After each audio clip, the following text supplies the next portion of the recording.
Bueno, tal como exponía el doctor Valdivia, mi nombre es Fabiola Aguirre, yo soy fonoaudióloga y trabajo tanto en docencia en la Universidad de Concepción como en la parte clínica o en el área clínica en el hospital regional, específicamente en el servicio de neurología, ¿ya? Entonces, tal como se expone aquí, yo voy a conversar acerca del quehacer fonoaudiológico en el setting o en el contexto hospitalario. Y vamos a hablar más específicamente de lo que realizamos en el relacionado a las ejecuciones terapéuticas o de prevención por la patología asociada a la presentación del COVID-19. ¿Ya? Voy a iniciar hablando un poquito de qué se hace en fonoaudiología, las áreas de intervención, y luego voy a hablar más específicamente del contexto de hospital en general, pero del área de adultos además en específico, ¿ya? Entonces, tal como les comentaba, hablar un poquito del área de desempeño, nuestro quehacer en el contexto de la población adulta y en el contexto hospitalario, y además la relación en nuestra ejecución en esta pandemia. Iniciar entonces con una pequeña referencia a la historia de la fonoaudiología, que la fonoaudiología entonces inició, tal como se expone acá, como una disciplina que estaba relacionada específicamente al contexto de la comunicación humana oral, pero que a través del tiempo y sin duda con el desarrollo de las distintas áreas de intervención, el campo se ha ido abriendo, sin duda teniendo siempre en consideración la comunicación. Por lo tanto, aquí hice referencia a algunas áreas en las que nosotros participamos y que sin duda las voy a nombrar más adelante en contexto de COVID: el área de voz, eh, audición y equilibrio, lenguaje y habla y funciones orofaciales, ¿ya? Funciones orofaciales hace referencia a, por ejemplo, la masticación, la respiración, la deglución, que es el acto de tragar y que es un ítem que vamos a conversar más extensamente, más avanzada la presentación. Acá quise destacar algunas imágenes que no sé la verdad si se ven bien, creo que moviendo la pantalla, yo voy a movilizar la mía, que estaba aquí al costado derecho, no lograba visibilizar, pero en realidad son imágenes de algunos colegas, realizando ejecuciones terapéuticas, de evaluación, diagnóstico, en el contexto hospitalario adulto, ¿ya? Solamente para hacer, insisto, un encuadre en relación a nuestro quehacer, ¿ya? Aquí un colega trabajando en el área de deglución, sin duda, en el contexto hospitalizado, también acá contexto hospitalizado con un usuario que presenta una traqueostomía, que es este tubo que se ve en la región anterior del cuello, y también acciones que están más ligadas a una atención más bien cerrada, ¿cierto? Perdón, atención de box, en donde podemos ver ejecuciones relacionadas a la comunicación y eventualmente aquí también al habla, comunicación y de funciones orofaciales también, ¿ya? Dado ese marco, entonces voy a referirme específicamente ahora a la parte de, o el contexto de la población adulta. En general, voy a decir, ahí ustedes me pueden corregir o no, pero lo que más se conoce de fonoaudiología puede estar relacionado al contexto infantil, ya al área de lenguaje y habla y comunicación del área infantil. Sin embargo, voy a destacar tres elementos relevantes relacionados a nuestra ejecución en el contexto de personas adultas. En general, nosotros trabajamos en todos los rangos etarios y en todas las etapas de la vida, dependiendo obviamente de lo que se presente como etiología basal. Entonces, tal como les comentaba, aquí hago un pequeño resumen de algunas patologías base que podemos encontrar más comunes en la población adulta y las que generarían posiblemente alguna alteración relacionada con la ejecución fonoaudiológica.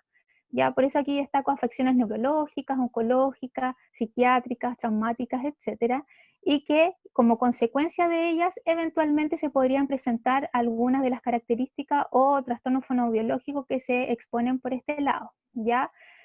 Como se expone ahí, trastorno de la comunicación, que nosotros hablamos de la comunicación como un global y dentro de eso incorporamos el lenguaje específicamente, el habla, que para nosotros son dos cosas distintas, la voz, ya en definitiva todo lo que está, habilidades cognitivas también, todo lo que está relacionado al proceso de comunicación, ¿ya? Por lo tanto, aquí destaqué las afasias, que son los trastornos del lenguaje que se pueden presentar luego de alguna lesión adquirida cerebral, y que afectan tanto la vertiente, lo que uno comprende, lo que uno puede decir, la escritura y la lectura.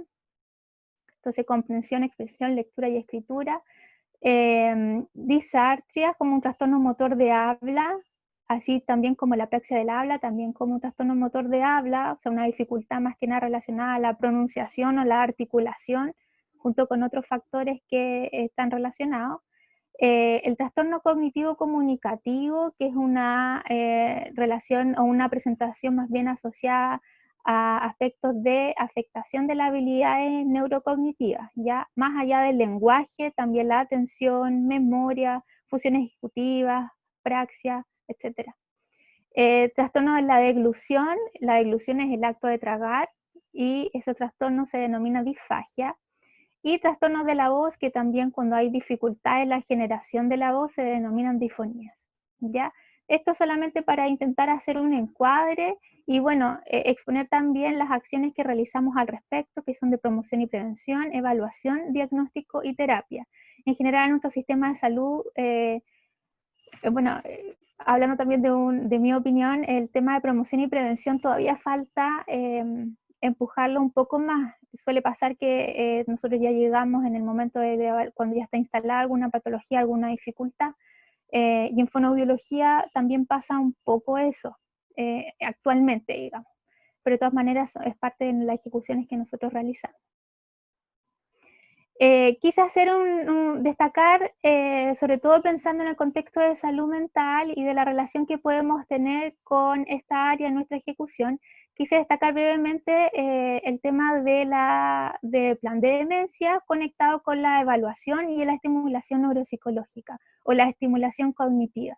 ¿Ya? Entonces lo expuse brevemente para hacer referencia a que los fonoaudiólogos también formamos parte o también realizamos actividades terapéuticas, de evaluación, diagnósticas relacionadas con la estimulación cognitiva, tal como expongo por acá, y también la evaluación neuropsicológica, que es un área que compartimos con colegas psicólogos, con colegas terapeutas ocupacionales, y que bueno, al igual que todas las ejecuciones terapéuticas, se potencian con el trabajo que es intra y transdisciplinario, ¿ya?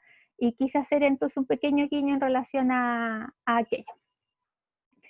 Y acá ya entrando un poquito más en materia relacionada también con COVID, voy a hablar un poquito más extenso de la deglución, que ya comentábamos que es el acto de tragar, ¿cierto? Y que la alteración de esta acción se denomina disfagia, ¿ok? Entonces lo que se expone acá es una serie, digamos, de pasos que se presentan al momento de realizar la ingesta de cualquier contenido que podemos tener en la cavidad oral. Ya cualquier contenido hago referencia porque no es solo la alimentación que uno primero piensa, a lo mejor, ya no solo el alimento, sino que también la hidratación o la dilución de secreciones, saliva, por ejemplo, ya. Por lo tanto, en estas imágenes está destacado el bolo alimenticio o el bolo que va a ser deglutido, de color rosado, y vemos entonces en este corte en donde pasa este bolo desde la cavidad oral, va cayendo hacia faringe para luego continuar su camino y llegar después hacia el esófago. Ya, voy a cambiar de nuevo mi camarita para acá. Entonces, ¿por qué voy a hacer un poquito más de hincapié? Porque me interesa hacer referencia a la fisiología para luego conversar, bueno, ¿por qué hay tanta o por qué se presentan dificultades al momento de la intubación? Ya que es lo que vemos en los pacientes o los usuarios que presentan patologías asociadas al SARS-CoV-2, ¿cierto? El COVID-19. Entonces resulta que en este proceso, que es un proceso muy breve, cuando es deglutido el alimento, el contenido que está en la cavidad oral, lo que tiene que suceder es que haya un cierre, como se ve en esta imagen y en esta imagen, un cierre de la vía aérea que está acá hacia anterior, de manera que no caiga ninguno de esta parte de este contenido hacia la vía aérea. Entonces se produce este cierre, esto queda totalmente aislado por lo tanto el bolo alimenticio, el contenido que teníamos en la cavidad oral, va descendiendo desde la faringe, siguiendo luego el esfínter esofágico superior, hacia el esófago, de manera segura. ¿Okay? Entonces la deglución segura hace referencia a que nada de este contenido va a caer hacia la vía aérea. Si es que algún contenido llega a caer hacia la vía aérea, entonces va a provocar posiblemente una infección, la que denominamos neumonía. ¿Ya?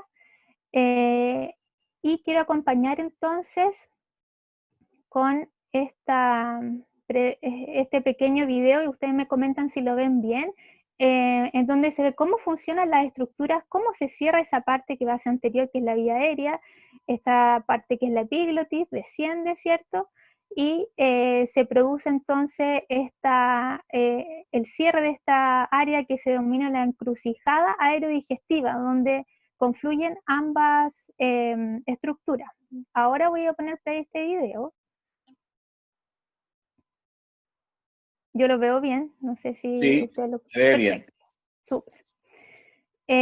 Lo voy a poner de nuevo para que se den cuenta, o voy a hacer hincapié en el rápido proceso que sucede y todo digamos, las estructuras que convergen en esta ejecución que va a desarrollar o que busca entonces lograr un proceso que sea eficiente y seguro.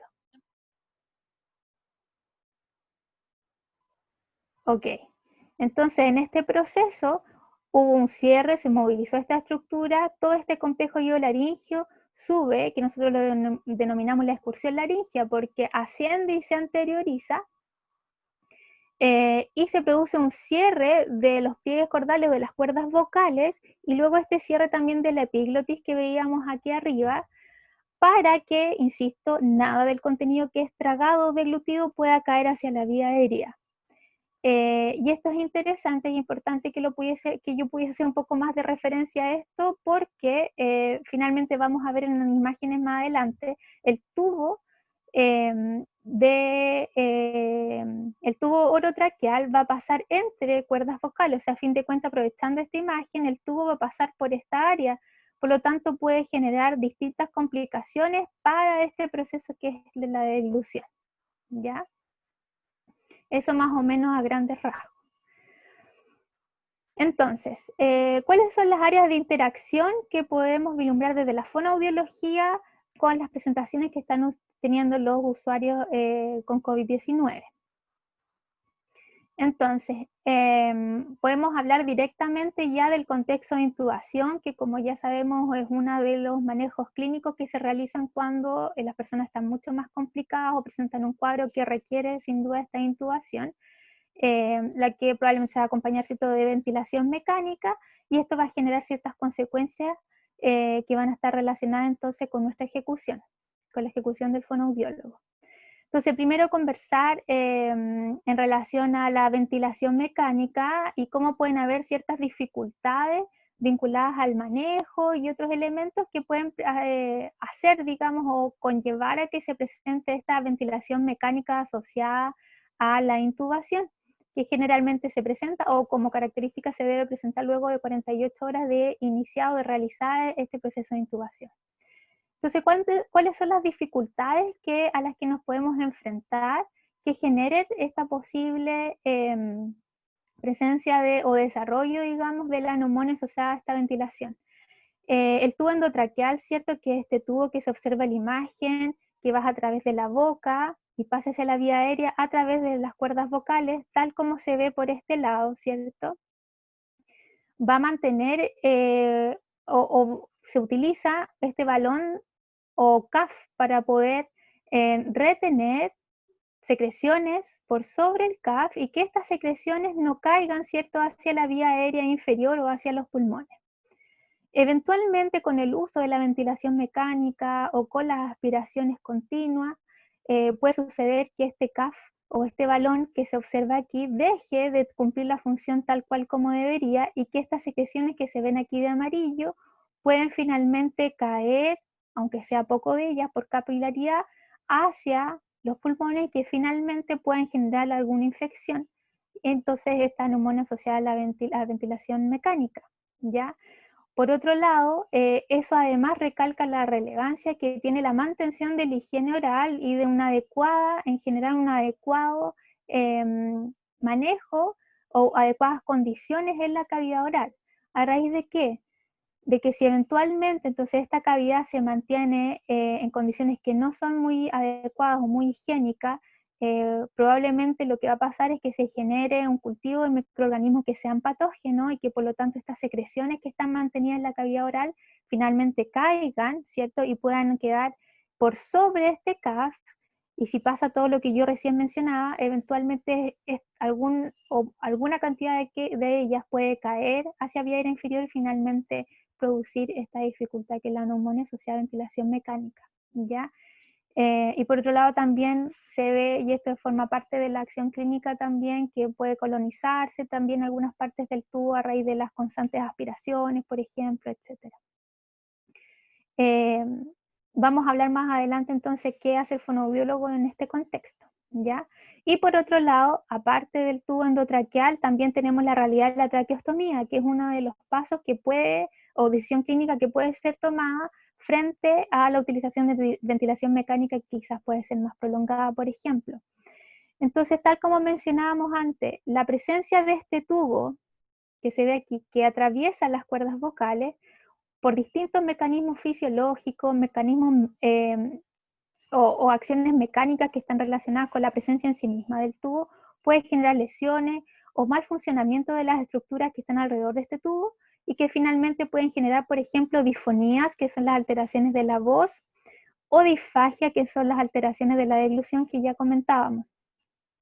Por lo tanto, tal como vemos acá, tenemos dos opciones entonces en esta imagen, una en la que se presenta el tubo orotraqueal o endotraqueal que atraviesa las cuerdas vocales, ¿cierto? Por lo tanto, la inmoviliza y recordemos entonces que, como conversábamos, las cuerdas vocales durante la deglución se cierran para poder realizar un proceso de protección de la vía aérea para que nada caiga hacia los pulmones, ¿cierto?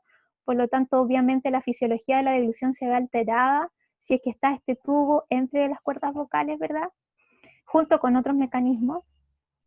Y también se altera la fisiología de la deglución cuando presentamos este otro tubo que es la traqueostomía, ¿cierto? Que se realiza mediante la incisión de la parte anterior del cuello y se instala este tubo para lograr, por supuesto, la ventilación del usuario.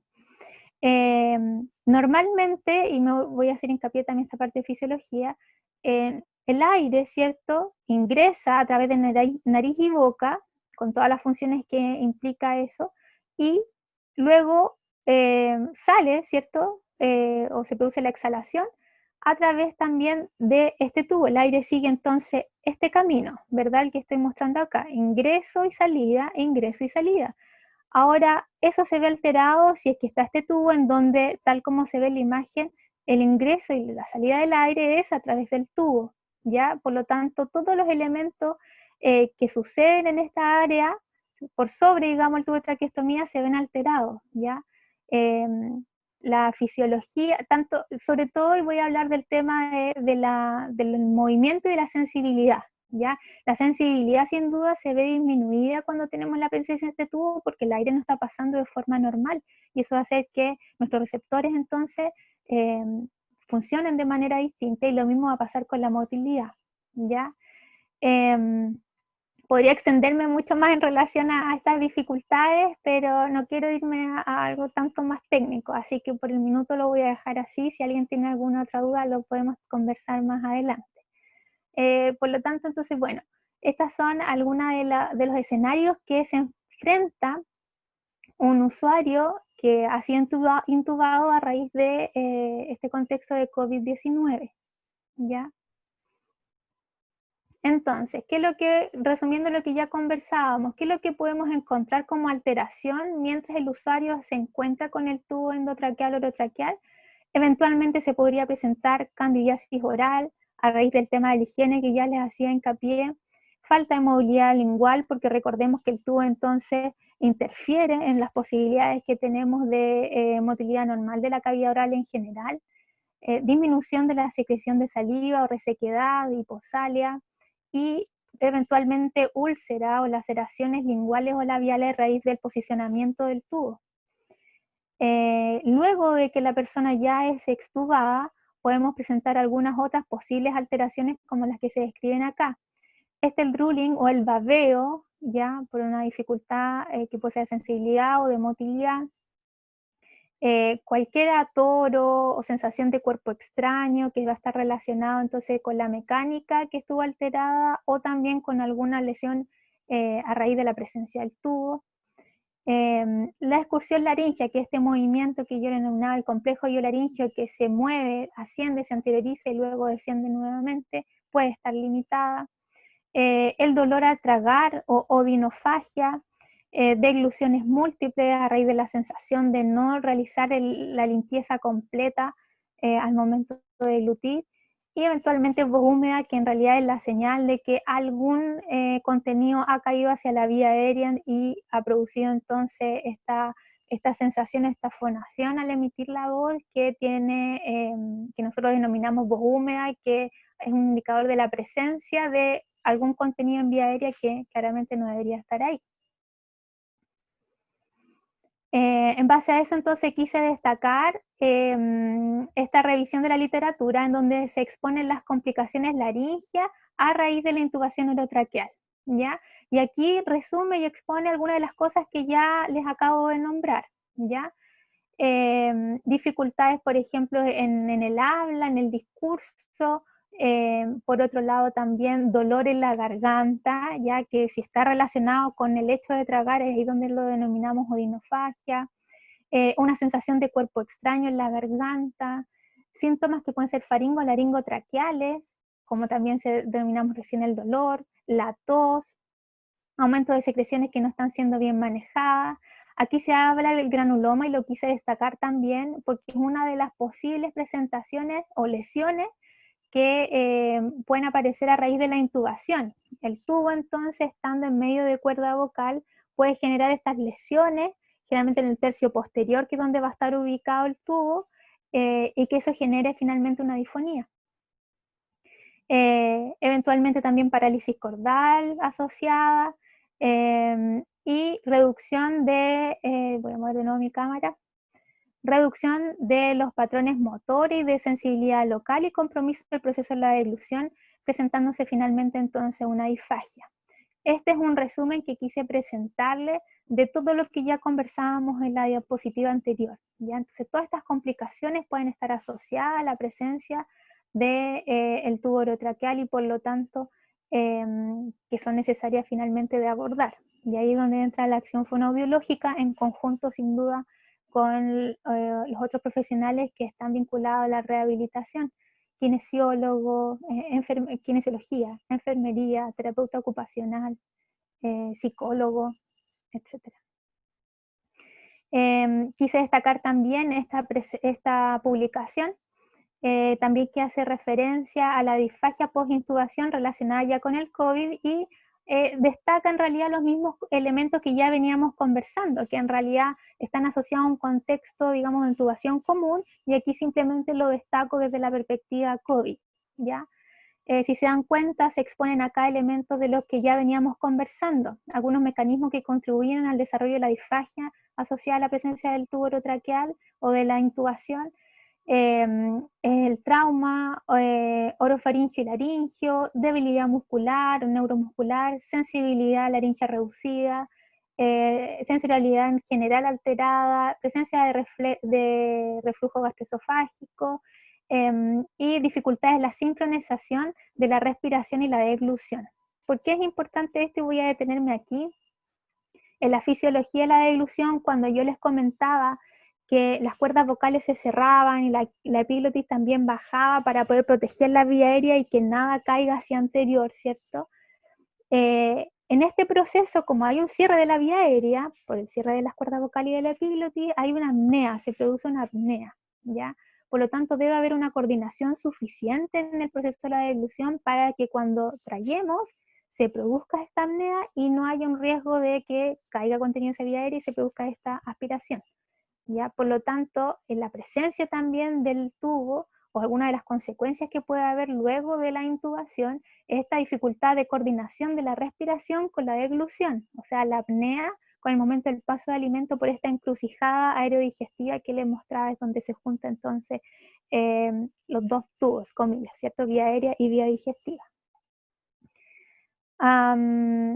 Destacar además, entonces, que muchos autores hacen referencia a que en general la disfagia post-intubación puede estar poco diagnosticada, ¿ya? Por eso quise destacar este documento y exponer también lo que ellos hacen referencia según otras publicaciones.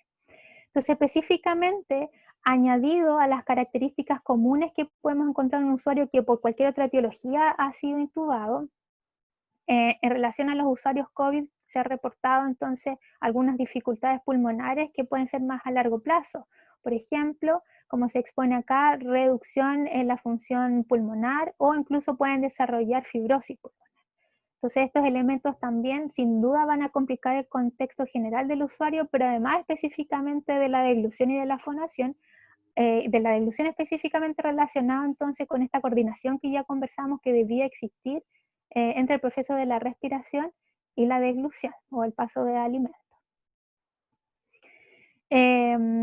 Por último, en relación a estas publicaciones, quise destacar una específica que habla del rol del fonoaudiólogo. El Speech Language Pathologist es el fonoaudiólogo. Y algunas recomendaciones o guías que entregaban en relación al manejo de los usuarios que presentan COVID-19, ¿ya?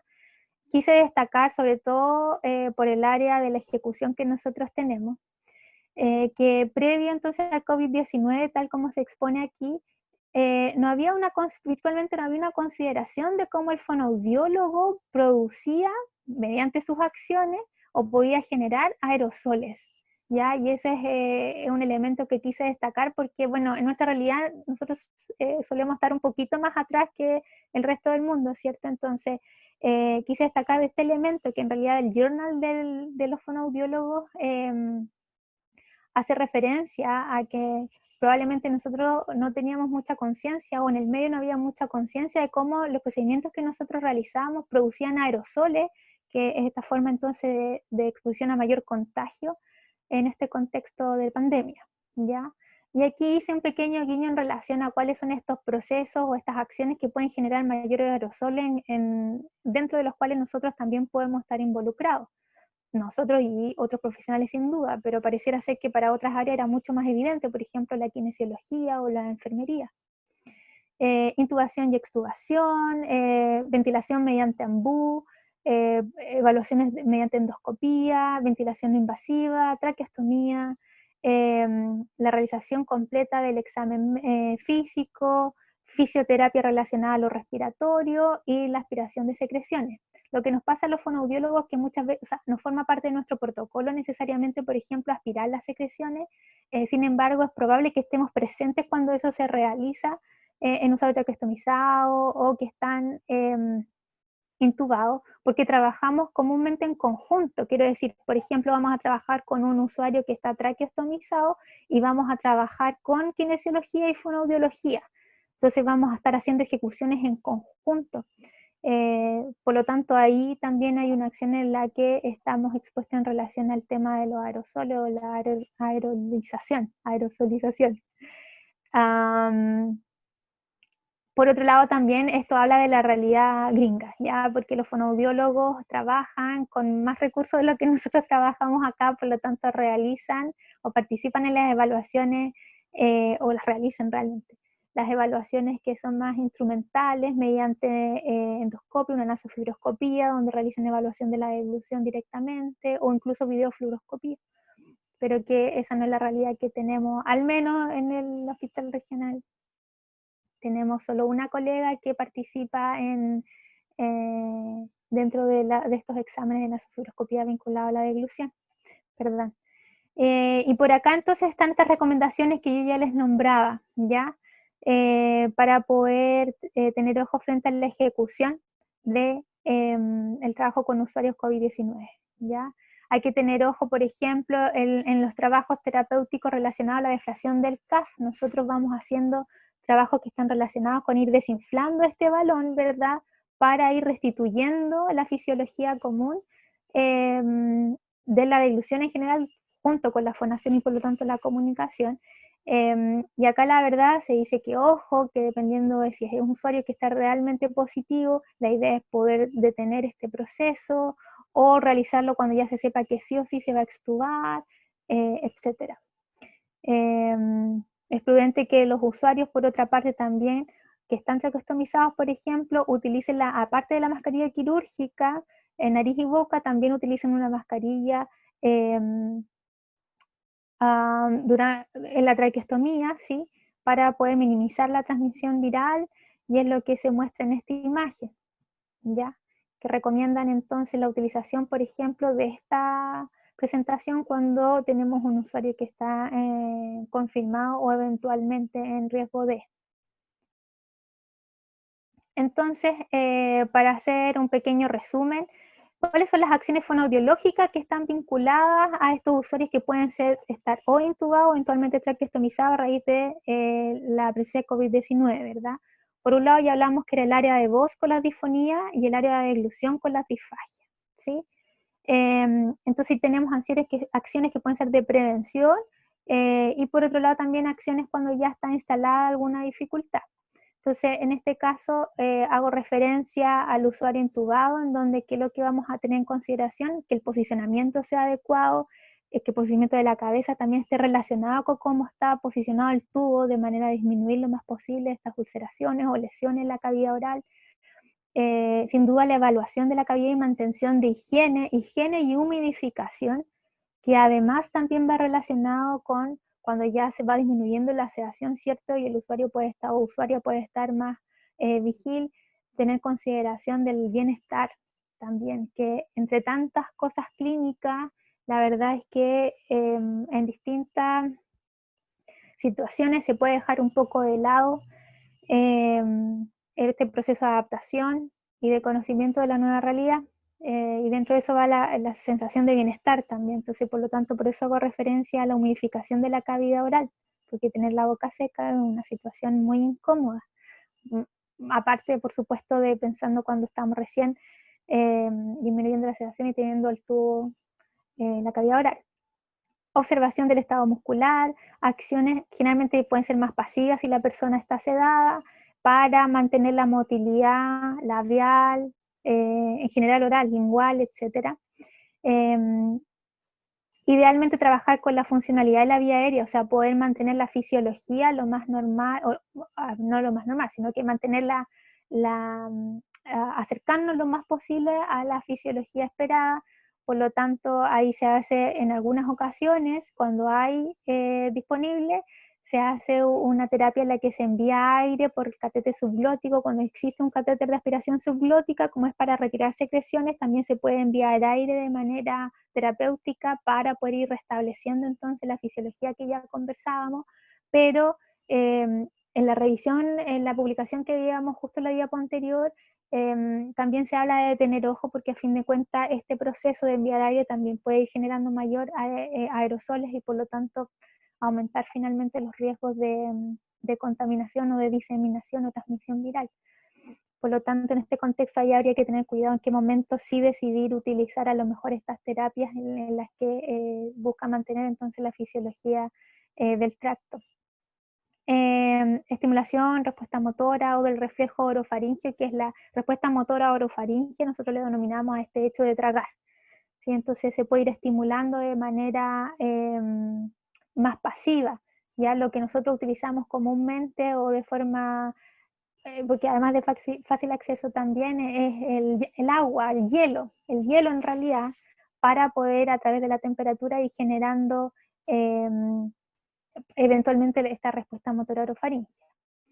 Y luego entonces cuando el usuario ya está extubado, ahí ya por supuesto vienen acciones que involucran la participación del usuario, ¿verdad? O de la usuaria. Entonces en este caso por eso destaqué estimulación activa de la deglución y también de la alteración de la voz, dependiendo de cómo se presentan, si se presentan ambas y cuáles las características de cada una de ellas. Por supuesto que hay que hacer un trabajo que sea individual frente a la necesidad de cada persona.